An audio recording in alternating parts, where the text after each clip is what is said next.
नमस्कार, आप देख रहे हैं साधना न्यूज बिहार। बिहार में चुनावी माहौल को लेकर लोगों का प्रतिक्रिया जान रहे हैं। ऐसे में आप बीएसपी के उम्मीदवार हैं बाबुल आलम साहब, जो बीएसपी के प्रत्याशी हैं और लगातार ये कोई नया चेहरा नहीं है। विधानसभा चुनाव में भी चुनाव लड़ चुके हैं, पंचायत इलेक्शन में मुखिया का चुनाव भी लड़ चुके हैं। फिर से इन्होंने जो है पिछले जो है चुनाव जो आता पार्लियामेंट इलेक्शन वो लड़े थे ना पिछले बार नहीं, फर्स्ट टाइम लड़ रहे हैं, यानी विधानसभा लड़ चुके हैं। पार्टी के जिलाध्यक्ष के तौर पर भी हैं और इस बार जो है लोकसभा उम्मीदवार भी हैं और किस्मत भी आजमा रहे हैं कि क्या है इस बार। चलिए हम बाबुल साहब से ही बात कर लेते हैं। बाबुल साहब, सबसे पहले तो साधना न्यूज में आपका बहुत बहुत स्वागत है और क्षेत्र पर बात करेंगे। लोकसभा चुनाव आते ही सब नेताओं का जो है दौड़ा जारी हो जाता है, बड़े बड़े नेता आ जाते हैं, प्रधानमंत्री आ गए, सब आ गए, मगर विकास पर जब बात आती है तो विकास तो गाँव में ग्रामीण इलाकों में हुआ ही नहीं है। मैं आपका घर आना पड़ा, मुझे गाड़ी लगभग काफी दूरी पर गाड़ी छोड़नी पड़ी, 200-250 मीटर की दूरी पर। ये समस्या है। तो विकास के जो एक एजेंडे चल रहे हैं, मौजूदा सांसद कह रहा है कि हमने बहुत विकास किया है, सबसे ज्यादा अगर काम किया है तो पार्लियामेंट में मैंने बोला है, मैंने काम किया है। आपको क्या लग रहा है? आपका विनाल साहब, आपका साथ न्यूज में आप हमें 2 मिनट आपका बोलने का मौका मिला है, इसके लिए मैं आप लोगों का शुक्रगुजार हूँ। और मैं अपनी बातों से यहाँ की अवाम तक पहुँचाना चाहता हूँ कि जो लोग आज विकास की बात कर रहे हैं, चाहे वो मोदी जी के पार्टी के लोग हो या कांग्रेस के लोग हो या एमआईएम के लोग हो, ये यहाँ की आम जनता खुद ब खुद जानती है कि किस तरह से यहाँ पर विकास हुआ है। जिस तरह से आज मोदी जी कह रहे हैं कि हमने बहुत विकास किया है, तो विकास के नाम पर इन्होंने पूरे देश भर में जनता को रुलाने के अलावा कुछ से देश भर में हमारे गरीब बच्चियों के साथ शोषण हुआ, उनको जलाया गया, उनको मारा गया, उनको काटा गया। कई जगह हमारे दलित बच्चियों के साथ, मुसलमान बच्चियों के साथ और हमारे समाज की गरीब तबके के लोगों के साथ अन्याय हुआ। इस पर क्या किया मोदी जी ने? और कह रहे हैं कि मैं विकास कर रहा हूं। इन्होंने तो काला धन के लिए बोला था कि काला धन लाऊंगा और लोगों को 15-15 लाख रुपए दूंगा। अमित शाह ने कह दिया था कि चुनावी जुमला है, वो तो कह दिया था, मगर उन्होंने घोषणा तो किया था ना। तो 15-15 लाख दे करके लोगों को गुमराह किया। उस वक्त लोगों का वोट लेकर के सत्ता की कुर्सी पे बैठे। उसके बाद रहा, पूरे देश भर में लोगों को इतना रुलाया, नोटबंदी किया, उसके बाद लॉकडाउन किया, उसके बाद जो भी हम लोगों का जो एनआरसी एनपीआर के मामले में जो पूरी देश भर में शाहीन बागें लगी, लोगों ने पूरे देश भर में हजारों की तादाद में शाहीन बागें लगाया और सरकार के विरोध के सरकार घुटना टेका, तब जाकर के ये एनपीआर और एनआरसी को वापस लेना पड़ा। वापस खा लिया। सीधे वाले कानून लागू हो गए सभी स्टेट में। CAA कानून ये अभी घोषणा हुआ, जो अभी कुछ दिन पहले की बात है, ये अभी हुआ, उस वक्त वापस ले लिया गया था।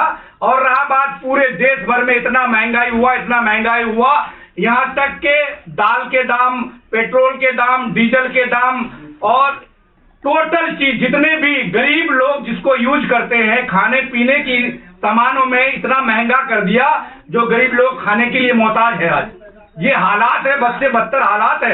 ये हमारा सीमांचल इलाका बहुत पसमानदा इलाका है, पिछड़ा इलाका है। मैं तो कहता हूं, हमारे यहाँ पर जो भी नेता हमारे यहाँ पर दावेदारी करते हैं, चाहे वो कांग्रेस का हो, एमआईएम का हो या जेडीयू का, बीजेपी का हो, ये लोग मुझे दिखाएं कि किस क्षेत्र में कितना काम किया है इन्होंने। आज जो भी किया है यहाँ पर, पूर्व विधायक आज इंडिया के प्रत्याशी हैं, वो सबसे ज्यादा विकास पुरुष के नाम जाने जाते हैं। वो कहता है 4G के स्पीड से काम किया है। अब कह रहे काम ही नहीं। जुमला है, जिस तरह से मोदी जी ने, अमित शाह जी ने कह दिया था कि ये जुमला है, इसी तरह से इन लोगों का जुमला है। अगर विकास की बात करें तो मैं कहता हूं कि जो जमीनी विकास है, जो हमारे यहाँ के समाज के अवाम को एक दूसरे से मिला जुला करके रखना चाहिए, एक दूसरे से भाईचारा को कायम करके रखना चाहिए, ये इन लोगों के अंदर में है नहीं। ये इनका जो हमारे यहाँ के सियासी लीडरों का काम है कि भाई को भाई से अलग करके रखना है, बेटा को बेटा, माँ से अलग करके रखना, बाप को बेटा से अलग करके रखना है, बेटी को माँ से अलग करके रखना है। इनको वोट से मतलब है, इनको किसी से मतलब नहीं है। ये असली जमीनी विकास है। और बाबुल आलम जो आपका ये तकरीबन 15 सालों से समाज का सेवा कर रहा है, मैंने पहले भी 2 बार चुनाव लड़ा है, मैं विधानसभा भी यहाँ पर मैंने बीएसपी की टिकट पर 2014 में मैंने उपचुनाव लड़ा था। उससे पहले मैंने राष्ट्रीय जनता जनता दल राष्ट्रवादी से मैंने अशफाकुर रहमान की पार्टी से मैंने चुनाव लड़ा था विधानसभा का। फिर मैं कंटिन्यू लोगों के सेवा में रहता हूं। यहाँ की अवाम पूरी जानती है, किशनगंज लोकसभा की अवाम जानती है। मैं तो ये कहता हूं कि यहाँ की अवाम ये सारे लोगों को छोड़ करके बीएसपी को वोट करे, बीएसपी को वोट करके एक बार मुझे मौका दे सेवा करने का। अच्छा, आप कह रहे हैं बीएसपी को वोट क्यों करे लोग, क्यों ये बीएसपी को करे? आपकी यूपी में एक तरफ एनडीए के समर्थन कर रही है, फिर कह रही है इंडिया अलायंस के साथ। जब आपका स्टैंड क्लियर नहीं है साहब, तो बिहार में कैसे आपको वोट करेगा? देखिए, ये जो अगर कोई कह रहा है कि बीएसपी बहन कुमारी मायावती बीजेपी को कोऑपरेट कर रही है, ये किसी कीमत पे हो ही नहीं सकता। मैं इसका दावेदारी करता हूं, जिस दिन अगर बीएसपी का ये स्टेटमेंट हो जाएगा कि वो बीजेपी को समर्थन करता है, मैं उस दिन मैं पार्टी से इस्तीफा दे दूंगा। मैंने जो हमारा पार्टी अलायंस हुआ था ये बिहार विधानसभा में, उस वक्त भी लोगों ने अफवाह फैलाने का काम किया था कि बीएसपी बीजेपी को सपोर्ट करती है।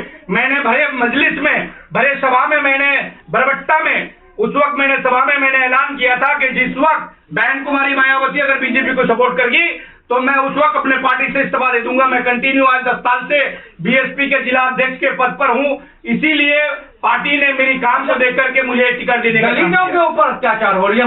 मणिपुर की घटना की घोर निंदा करता हूं, और ये साधारण न्यूज की टीम भी करती है घोर निंदा। वो मणिपुर की बेटी को नग्न वस्त्र के साथ तो पूरा मणिपुर घुमाया गया।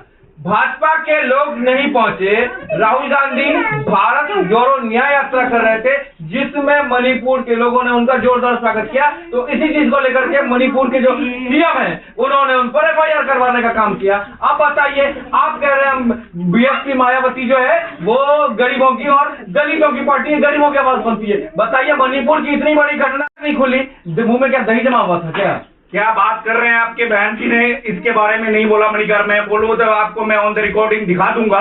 और कह रहे हैं कि बीएसपी, हकीकत में ये बीएसपी एक मिशन मूवमेंट है, और बीएसपी वंचितों की, दलितों की और पिछड़ों की, गरीबों की, शोषितों की पार्टी है। बीएसपी अगर गरीबों की पार्टी नहीं होती, शोषितों की, वंचितों की पार्टी नहीं होती, पिछड़ों की पार्टी नहीं होती, तो बीएसपी आज इस किशनगंज लोकसभा से एक गरीब का बेटा को, ये जिसका औकात नहीं है चुनाव लड़ने का, ऐसे बेटा को उसने टिकट देने का काम किया। मैं इसके लिए सदा आभारी रहूंगा बहन कुमारी मायावती जी का, जो इस बेटा को कम से कम इस लायक समझा के उन्होंने टिकट दे करके, इस तरह से नहीं बल्कि पूरे देश भर में बहन कुमारी मायावती 100 से अधिक लोगों को, 100 से अधिक मुस्लिम बेटाओं को टिकट देने का काम करती है। आप देख लीजिए कौन पार्टी आपको टिकट देता है। आप टिक पाइएगा। एक तरफ तो बिहार में चल रहा है मुस्लिम यादव एक जगह है, आप कैसे उस बीच में टिकने की बात कर रहे हैं? इंडिया अलायंस दावा ठोक रही है कि हम जीत रहे हैं, एमआईएम तो दिग्गज पढ़ रही है कि हम तो मुसलमानों की पार्टी है, जेडीयू एनडीए कह रही है कि सबसे ज्यादा विकास हुआ है बिहार में। मोदी जी कल आए थे पूर्णिया, मालूम होगा आपको, उन्होंने कहा कि संवेदनशील सीमांचल है, यहाँ घुसपैठी लोग रहते हैं। बताइए, यहाँ घुसपैठी लोग रहते हैं, आप कैसे बात कर रहे हैं? देखिए, ये लोगों का जुमला जो है, असल में क्या आरएसएस बीजेपी के लोगों का जो जुमला है, इन लोगों का नेतागिरी चमकता ही है मुस्लिम के बारे में बोल करके।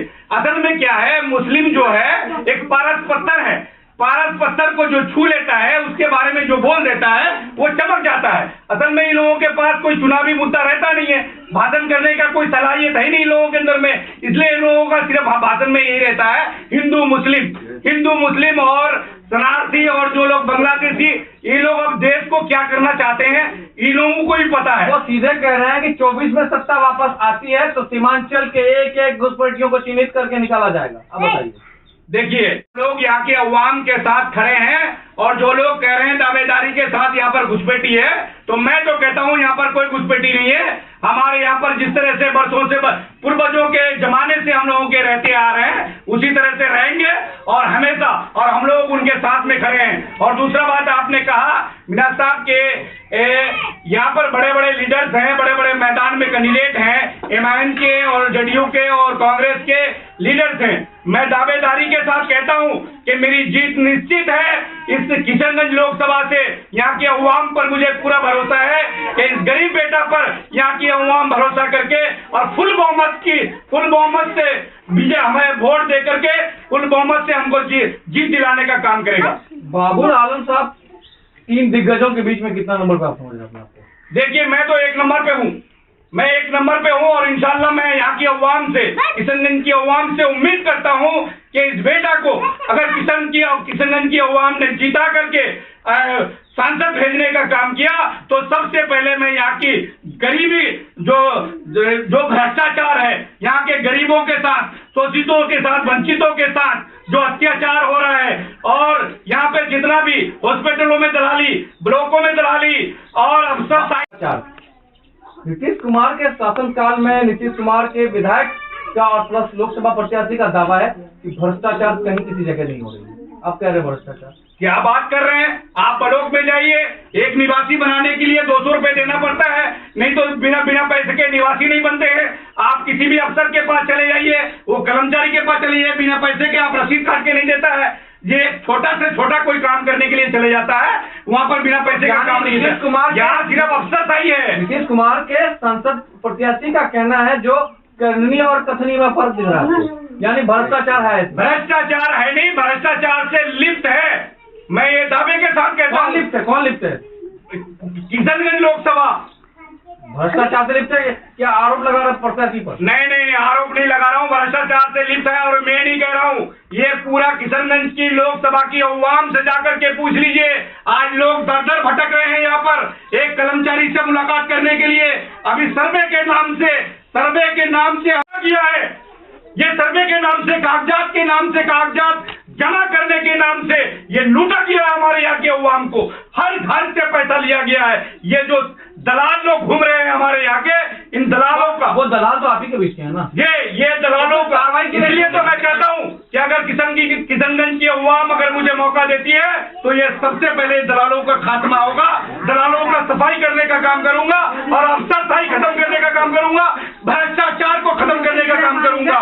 चलिए हमारे सवाल है सहयोगी, तो पहला काम क्या करेंगे इस किशनगंज जिला के? देखिए, सबसे पहला काम मेरा ये रहेगा कि मैं पलायन को रोकने का काम करूंगा, क्योंकि आप लोगों ने देखा ही होगा कि हमारे जमाने में अभी हमारे कुछ दिन पहले लॉकडाउन लगा था और हमारे यहाँ के प्रवासी मजदूर पूरे देश भर में, चाहे वो दिल्ली हो, गुजरात हो, महाराष्ट्र हो, हरियाणा हो या राजस्थान हो, ये पंजाब हो, हर राज्य में हमारे यहाँ के बच्चे खटने के लिए जाते हैं। और ये लोगों का हालात बद से बदतर था, खाने पीने तक के लिए मोहताज थे लोग।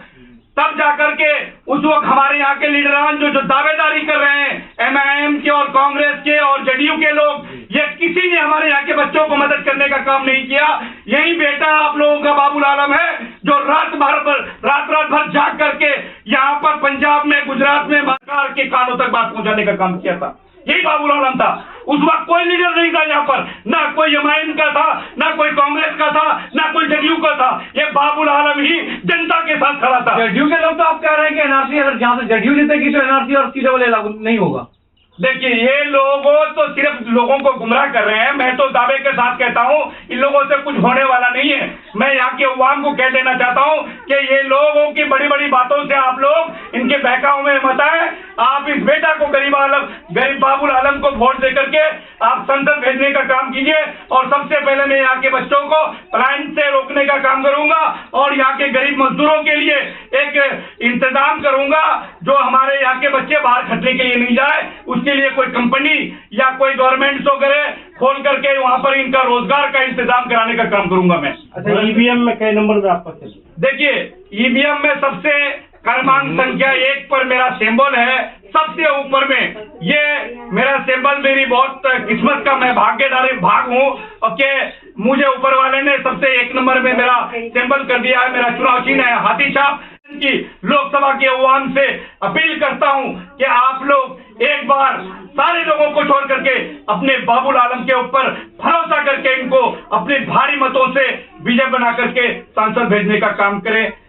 जो आप जिस अंदाज में यहाँ मीडिया में बोल रहे हैं, जिस अंदाज में आप चिल्ला रहे हैं, क्या सचमुच बाबुल आलम साहब पार्लियामेंट के अंदर इसी तरह से चिल्लाएंगे, या फिर बाबुल आलम भी जो यहाँ के पहले जो नेता रहे हैं, एयर कंडीशन की गाड़ी ढूंढते रह गए, एयर कंडीशन रूम में रह गए, लग्जरियस गाड़ियां रही, सिक्योरिटी बॉडीगार्ड कई सारे मिल गए, तो काफी सुरक्षा के बीच में रहे? क्या बाबुल आलम भी यही चीज सोच रहे हैं अंदर से, या फिर जिस तरह से आप मीडिया पे अभी चिल्ला के कह रहे हैं, तो ये आवाज पार्लियामेंट में गूंजेगी? बिल्कुल आवाज पार्लियामेंट में गूंजेगी। जिस तरह से आपके सामने अभी गूंज रही है, मैं दावे के साथ कहता हूं कि अगर यहाँ की अवाम ने मुझे मौका दिया है तो यहाँ एक नया इतिहास दिखने के लिए मिलेगा।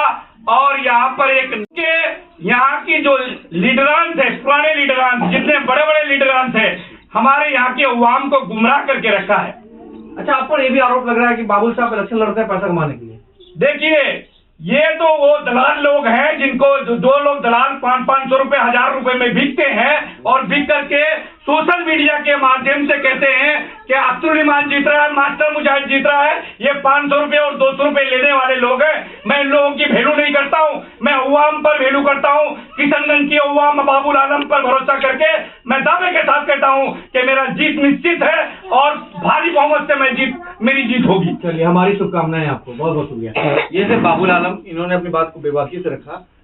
किशनगंज में सरगर्मी तेज है, सब कोई अपना किस्मत आजमा रहा है। इस पर देखना यह है कि किशनगंज की जनता किन्हें चुनना पसंद करती है। क्या सचमुच पार्लियामेंट में इस बार जो 400 पार का नारा भाजपा दे रही है, सचमुच उनको इस बार 400 पार मिल पाता है? ये कितना संभव है?